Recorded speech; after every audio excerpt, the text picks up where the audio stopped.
ሰላም እንዴት ናችሁ? ወደ ቻናላችን ቤተሰቦች በቅድሚያ እንኳን ወደ ቻናላችን በሰላም መጣችሁ ብያለሁ። ከዚህ በፊት በነበረን ቆይታዎችን ቃላት ምስረታን እያየን እንገኛለን ማለት ነው። ከዚህ በፊት በነበረን ጊዜ በመቤተሰብ እንዴት ቃላት መመስረት እንደምንችል አይተን ነበረ። ዛሬ በሚኖረን ቆይታ እንግዲህ በምታያቸው በሰቤተሰብ እንዴት ነው ቃላት መመስረት የሚችለው የሚለውን አብረን የምናይ ይሆናል ማለት ነው። ይህንን ቪዲዮ እስከ መጨረሻው መከታተል እንዳትረሱ።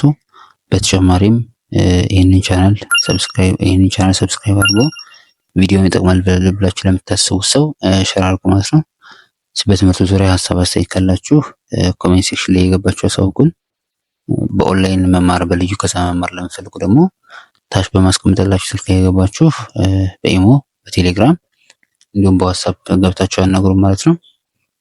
በድጋሚ ይህን ቪዲዮ እስከመጨረሻው መከታተል እንዳትረሱ። አብራችሁን ቆዩ። ሁሌም እንደምናደርገው እንግዲህ ዛሬ የምንጀምረው ከላይ ያሉትን ፊደላት ማንበብ ይሆናል ማለት ነው። ፊደላቱ እነማናቸው የሚለውን ካየን በኋላ ምን እናደርጋለን ማለት ነው። በዛ ውስጥ ቃላት እንዴት መመስረት እንዳለብን እናያለን ማለት ነው። የመጀመሪያው እንግዲህ የምናየው በአማርኛ ቋንቋ ድግግሞሽ ፊደላት ይባላሉ ወይም ሞክሼ ፊደላት ይባላሉ። ከነሱ ውስጥ የሰቤተሰብ አንዱ ነውና ሰ ሲባል ሁለት ሰዎች አሉ። ሳቱሳና ንጉሱሳ የሚባል ማለት ነው። ይሄ የመጀመሪያው ሳቱሳ ይባላል። ይሄኛው ደግሞ የመጀመሪያው ንጉሱሳ ይባላል። ይሄኛው ደግሞ ሳቱሳ ይባላል። ስናነብ ሁለቱንም አንድ ላይ አብረን እናነባቸዋለን ማለት ነው። ወይ ላይኛውን ወደ ቀኝ እናነባለን፣ አንዱ ደግሞ ወደ ግራ እናነባቸዋለን ማለት ነው። እሺ ሰ ሱ ሲ ሳ ሴ ስ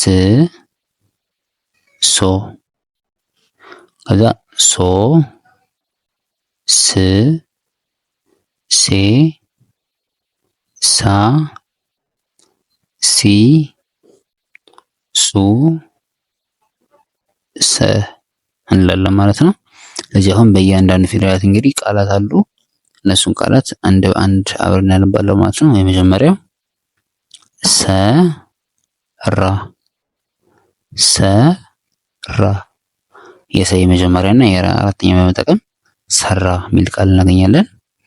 ሁለተኛ ሰማ ስንል ደግሞ የሰን የመጀመሪያ የመን አራተኛ ሰማ። ቀጣይ ሰባት ስንል ደግሞ የሰን የመጀመሪያ የበን አራተኛ እና የተን ስድስተኛ በመጠቀም ሰባት እንላለን። ሰባት። ቀጣይ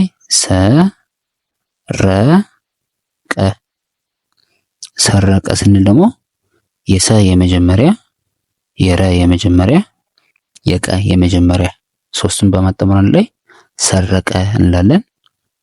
በሁለተኛ በሰቤት ስናይ ደግሞ ሱቅ ስንል ደግሞ የሰን ሁለተኛ የቀን ስድስተኛ ሱቅ ታዲያ። አራተኛ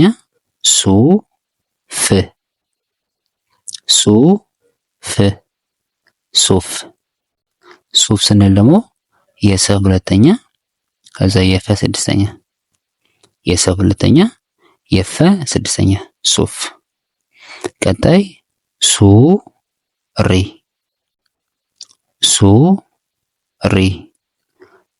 ስንል ደግሞ የሰን ሁለተኛ የረን ሶስተኛ የሰን ሁለተኛ የረን ሶስተኛ ሱሪ። ቀጣይ ደግሞ ሱ ስንል ደግሞ ከዚህ ጋር እንደምናየው ሱ የሰ ቤት ሁለተኛ ነው፣ ስ ደግሞ ስድስተኛ። ስለዚህ ሁለቱን ቃል የሰን ቤት ሁለተኛ እና ስድስተኛን በመጠቀም ሱስ የሚል አንድ ቃል እናገኛለን። ቀጣይ ወደ ሶስተኛ ወደ ሲ ቤት ስንገባ ሲሶ ስንል ደግሞ የሰን ሶስተኛ እና የሰን ሰባተኛ የሰ ሶስተኛ እዚህ ጋር አለ፣ የሰ ሰባተኛ ደግሞ እዚህ አለ። ሲሶ እንላለን ማለት ነው። ሲቃ ስንል ደግሞ የሰን ሶስተኛ የቀን አራተኛ ሲቃ እንላለን። አራተኛ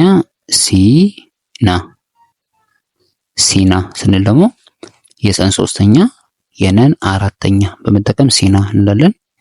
አምስተኛ ሲሆን ሲሆን ስንል ደግሞ የሰን ሶስተኛ የሃን ሰባተኛ የነን ስድስተኛ ተጠቅመን ሲሆን የሚል አንድ ቃል እናገኛለን። እሺ አሁን ደግሞ ወደ አራተኛ ቤተሰብ እናልፋለን። አራተኛ ቤተሰብ ደግሞ ሳቀ ሳቀ ሳቀ ሳቀ ስንል ደግሞ የሰን አራተኛ እና የቀን ስድስተኛ ሳቀ ሳቅ እንላለን። ሳቅ የሰን ስድስተኛ እና የሰን አራተኛ እና የቀን ስድስተኛ ሳቅ። ከዛ ቀጣይ ደግሞ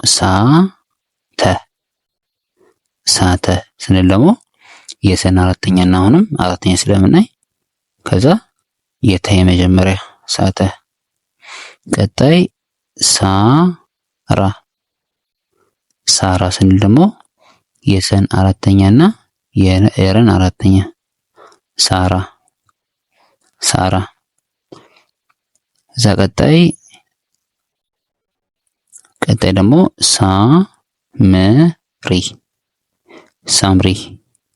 ሳምሪ ስንል ደግሞ የሰን አራተኛ የመን ስድስተኛ እና የረን ሶስተኛ ሳምሪ እንላለን። ቀጣይ ሴት ስንል ደግሞ አምስተኛ ቤተሰብ ማለት ነው።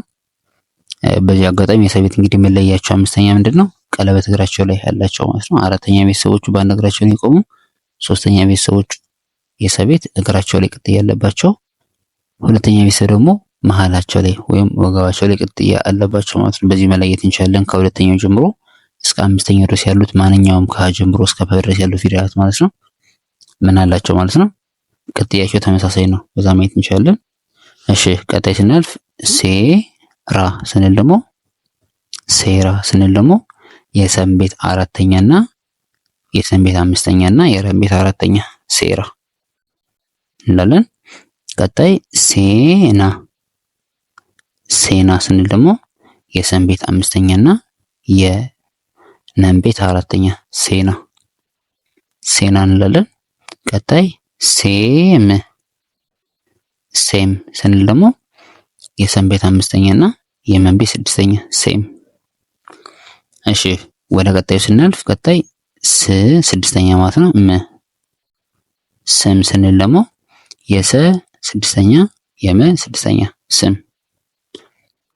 በቀጣዩ ስጋ ስንል ደግሞ የሰ ስድስተኛ የገ አራተኛ ስጋ። የሰ ስድስተኛ የገ አራተኛ ስጋ እንላለን። እሺ ቀጣይ ስጋት ስንል ደግሞ የሰ ስድስተኛ የገ አራተኛ እና የተ ስድስተኛ ስጋት እንላለን። ቀጣይ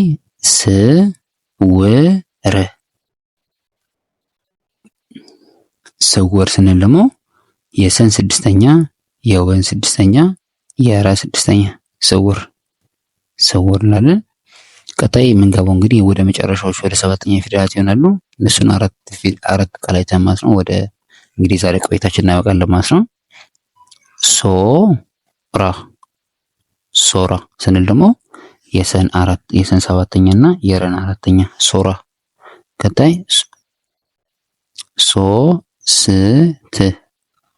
ሶስት ስንል ደግሞ የሰን ሰባተኛ ድጋሚ የሰን ቤተሰብ ስድስተኛ እዛ የተ ስድስተኛ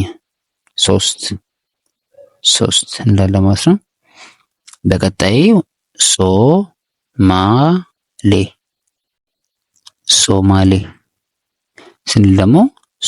ስንል ደግሞ የሰን ሰባተኛ የመን አራተኛ የለን አምስተኛ ሶማሌ በመጠቀም አንድ ቃል እናገኛለን። የመጨረሻው የምናየው ቃል እንግዲህ